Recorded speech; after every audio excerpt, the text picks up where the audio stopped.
Ici, Gabon Impact Chrétien, une association chrétienne qui a pour objectif de proclamer le salut en Jésus-Christ et d'annoncer la bonne nouvelle du royaume des cieux jusqu'aux extrémités de la terre en utilisant les réseaux sociaux tels que YouTube, TikTok et Facebook.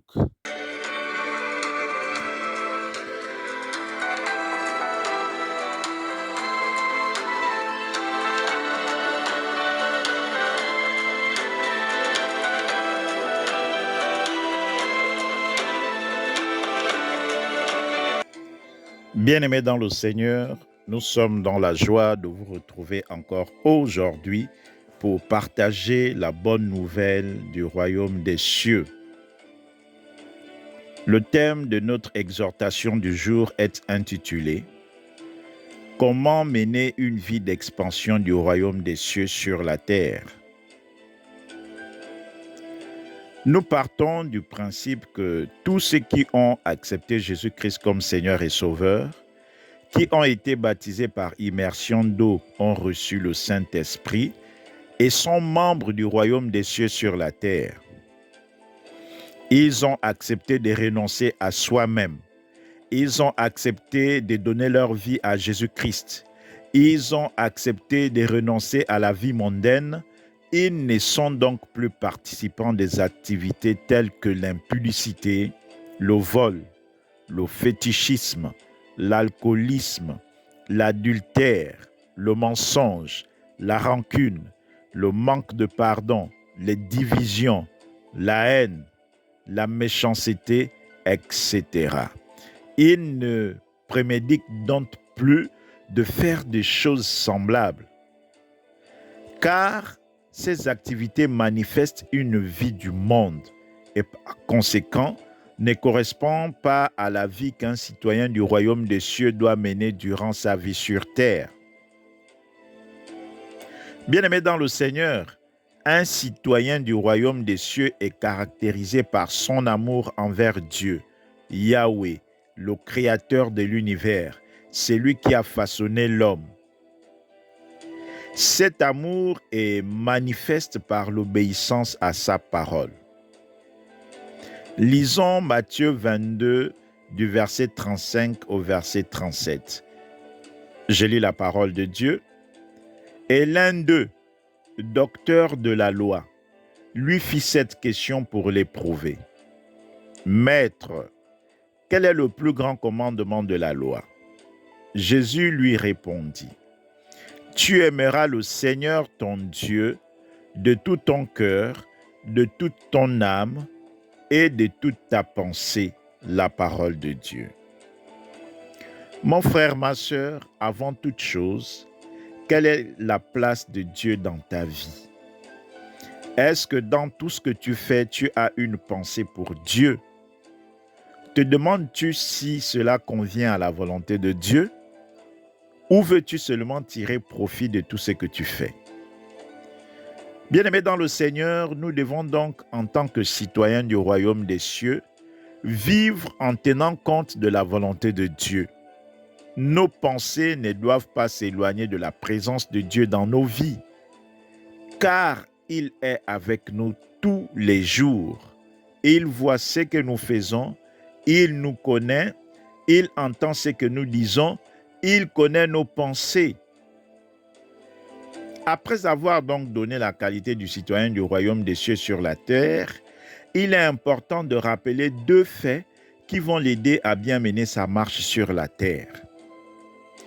Bien-aimés dans le Seigneur, le premier fait est que nous étions condamnés, privés de la vie éternelle à cause de nos aïeux Adam et Ève. Mais gloire soit rendue à Dieu, la question de l'éternité a été réglée par la mort et la résurrection de Jésus-Christ. C'est pour cela qu'il est notre Seigneur et Sauveur, car sans le sacrifice de Jésus-Christ, nul n'aurait eu la vie éternelle en dehors d'Enoch et Élie qui n'ont pas expérimenté la mort sur la terre.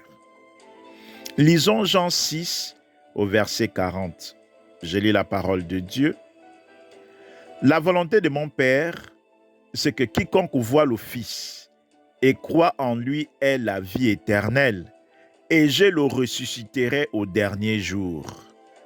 Lisons également Jean 10, du verset 27 au verset 28. Je lis la parole de Dieu. Mes brebis entendent ma voix. Je les connais et elles me suivent.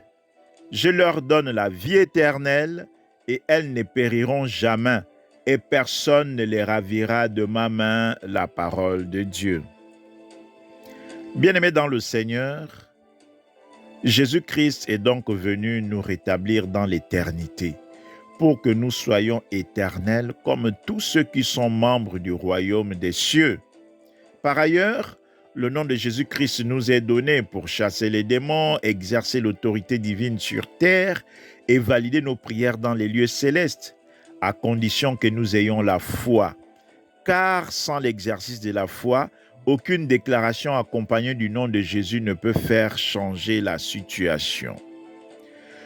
Le deuxième fait est que nous ne devons pas nous départir des principes de vie que Dieu avait déjà envoyés à travers Moïse pour que nous ayons une vie d'impact sur la terre. Ces principes de Dieu permettent d'avoir la longévité sur la terre, le succès et la domination. Bien-aimés dans le Seigneur, en effet, sans la vie, sans le succès et la domination, nous ne pouvons pas impacter le monde en tant que royaume des cieux. Il est vrai que nous avons la vie éternelle, mais nous avons une mission à réaliser sur terre, celle de faire l'expansion du royaume des cieux. Si nous sommes la lumière du monde, bien-aimés dans le Seigneur, nous devons briller par notre vie, par notre succès et par la domination dans le couloir qui nous est réservé. Jésus-Christ n'est pas venu mettre fin à ces principes, mais il les a lui-même respectés. Or, Jésus-Christ est notre modèle de vie par excellence sur la terre. Pour édifier cela, lisons Matthieu 5, 17 au verset 18. Je lis la parole de Dieu. « Ne croyez pas que je sois venu pour abolir la loi ou les prophètes. Je suis venu non pour abolir, mais pour accomplir.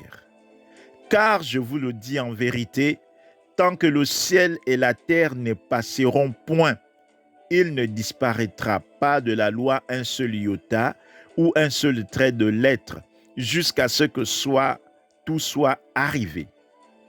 Celui donc qui supprimera l'un de ces commandements et qui enseignera aux hommes à faire de même sera appelé le plus petit dans le royaume des cieux. Mais celui qui les observera et qui enseignera à les observer, celui-là sera appelé grand dans le royaume des cieux. La parole de Dieu. Bien-aimés dans le Seigneur, pour terminer, mon frère, ma sœur, l'heure est à la mise en pratique de la parole de Dieu. Nous avons été délivrés de la condamnation pour avoir la vie éternelle au nom de Jésus-Christ. C'est vrai. Mais nous avons également été délivrés pour impacter le monde en observant les principes de vie établis par Dieu à travers la loi et les prophètes. Faisons donc l'effort de méditer la parole. Ainsi nous pourrons arroser la terre, car nous sommes le sel de la terre et notre saveur se trouve dans l'observation de la parole de Dieu. Que Dieu nous bénisse abondamment. Nous espérons que ce message vous a édifié.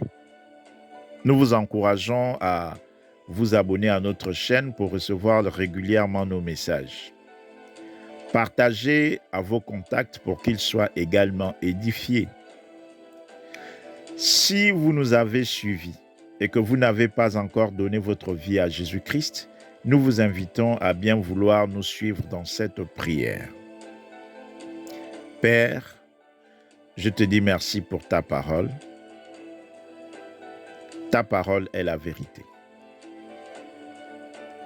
Je reconnais que Jésus-Christ est le Fils de Dieu. Il a donné sa vie, afin que quiconque croit en lui ne périsse point, mais qu'il ait la vie éternelle. Aujourd'hui, je donne ma vie au Seigneur Jésus-Christ. Je l'accepte comme Seigneur et Sauveur de ma vie. Père, pardonne mes péchés. Purifie-moi par le sang de ton Fils Jésus-Christ et conduis-moi par ton Esprit Saint, au nom de Jésus-Christ.